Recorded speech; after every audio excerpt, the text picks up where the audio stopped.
ذکر پواران دوابا جلندر باہوالا تاریخ نگینا Ram Parmar of 89 star.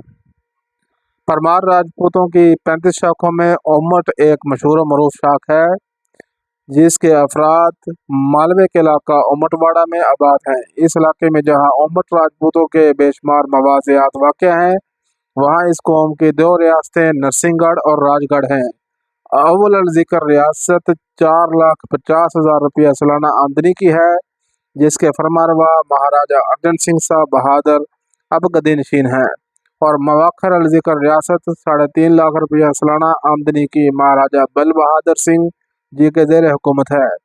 10ویں صدی بکرمی کے اختتام پر اومٹ واڑہ واقع مالوا سے راؤ بنائچ یا راؤ بتائچ اومت پرمار راجپوت اجین ہوتا ہوا دوابا جلندر میں آیا۔ اس نے کوہستان پرگل کے علاقہ بیت پر جو کہ ان ایام میں بیوٹ راجپوتوں کے قبضہ اقتدار میں تھا اپنا تسلط جمایا اور ہون نامی شہر کو اپنی راجدھانی قرار دیا۔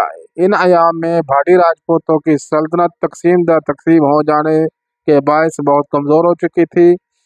حاصل الکلام راؤ بنائچ یا راؤ بتائچ نے گنا چور کے بیوٹ اور راہو کے بھاٹی راجپوتوں کا بہت سا علاقہ دبایا اور اس طرح سے اومٹ راجپوتوں کی ایک زبردست ریاست دوابا جلندر میں قائم کی۔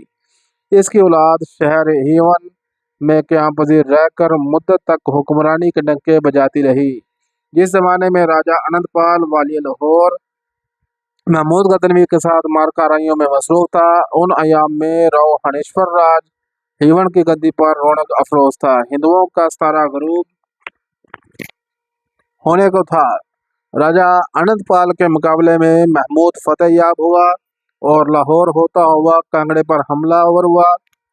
محمود خود بدولت بربادی مجسم تھا، جہاں جہاں سے اس کا گزر ہوا شہر برباد ہو کر ویران ہو گئے، مندروں کو توڑتا، دیار و احصار کو مسمار کرتا، ہندوؤں کو قتل کر کے ان کی عورتوں بیٹیوں کو لونڈی غلام بناتا ہوا کانگڑے میں پہنچا، دیوی امبیکا کے مندر کو بالکل نیست و نابود کر دیا، وہاں سے اسے بے شمار مال و اسباب و زر و جواہر ہاتھ آیا۔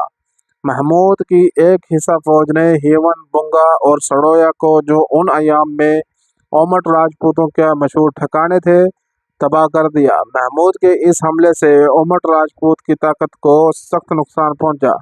اس کے واپس چلے جانے کے بعد اومٹ راجپوتوں نے اپنی منتشر شدہ باقی ماندہ طاقت کو جمع کیا، کچھ عرصے تک امن سے ہیون اور سڑویا میں رہ کر حکمرانی کے ڈنکے بجاتے رہے۔